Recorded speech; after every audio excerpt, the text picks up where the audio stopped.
Hey everyone, how's it going? It's thomasdotd, and today I'm going to showcase a model that I customized. It's a simple customization that I believe goes quite a long way. It's a slightly improved Lionel Thomas.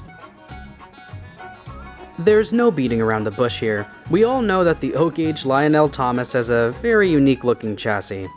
In my opinion, the wheels are too close together and there's a huge gap in the back of the chassis.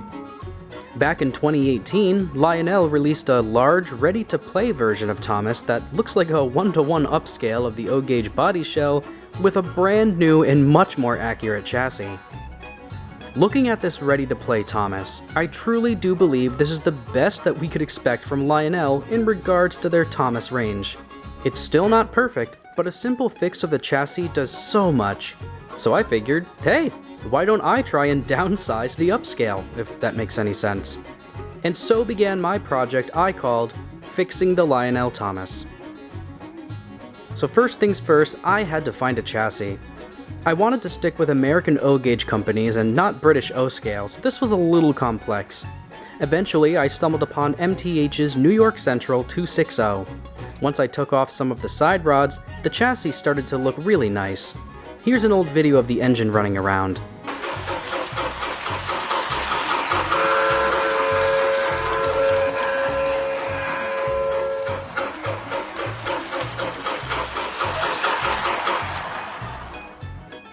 After taking away all the other details, this is the chassis I was left with. I have like a dozen spare Thomas body shells lying around, so I grabbed one and saw that to make this chassis fit, it would take a lot of work. I don't have any pictures or videos showing cutting down the chassis, but fun fact, this is not a simple toy mod. I had to cut through essentially 5 inches of thick metal with a Dremel tool. This took days because the chassis would begin to heat up and burn me. The Dremel disc snapped due to the force, and extreme caution is recommended when using tools such as these. So to reiterate, this is not easy. I got it cut down some, but still Thomas sat a bit too high for my liking. So back to cutting. After cutting again, here's a brief test run.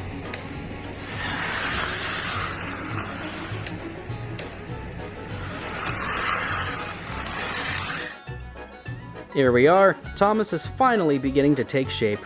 Compared to the larger Lionel Thomas, I'd say this is a pretty close match. Not perfect, but better than the original chassis. Next part was horrifying. I decided to spray paint the wheels. I'm not sure why, but there's no easy way to take apart the chassis so I can take the wheels off the axles. To do so would require me taking apart the whole entire thing and unscrewing from the inside. That's not worth it. Either way, after a nail-biting experience, the wheels, I believe, came out great. The height of the model is so close to being scale. I decided to grab a much nicer looking spare body, fitted it to the chassis, and he was running very well. In this little test video, you can see I fitted Thomas with a nice metal coupler to connect to rolling stock, but it's designed to come off if need be. Next, just like the large Thomas, I wanted to black out the cab to try and be as accurate as possible to it. A lot of people would prefer a see-through cab, but, there's nothing really inside the Lionel Thomas besides blue plastic, so you're not really missing out on much. Next project was a lamp. The large Thomas has one, so my O-gauge one needed a lamp as well. After trying to find a lamp that would look nice, I eventually found a great Thomas-styled lamp on Shapeways from a user named TomixNscale. The item arrived quickly, I had to sand it down to fit, and boom, lamp. I did want to drill through it to put a working light inside, but there was just about zero space in the body shell by that point. I did try giving the O-gauge Thomas some emoji-styled faces like the larger Thomas, but yeah, they just looked awful. That was a waste of money. I instead opted to use this cute little Thomas face that came from an older toy. After taking the iMech out of the large Thomas, here are the two models side by side. I gotta say, this was quite an easy project on paper, but in execution, getting everything just right was very time-consuming. The hardest part was cutting down the chassis. The chassis still is not super accurate, but I'm very happy with it. It was nice working on a far less expensive project and simply doing something for fun rather than obligation. No one asked for this project to be made, but here it is. For what it is, I'm happy. And I hope this video has intrigued a few of you as well. If you'd like to go ahead and give the project a try for yourself, I told you everything you need to know in this video.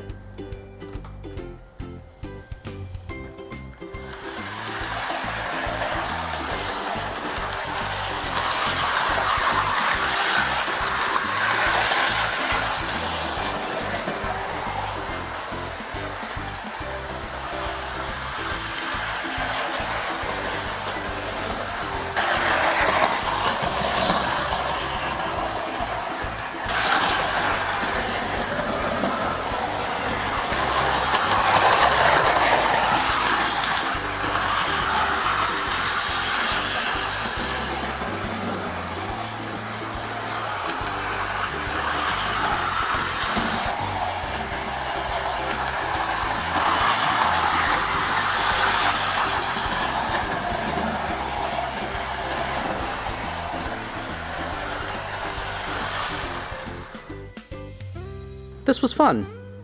Now let's fix James, huh?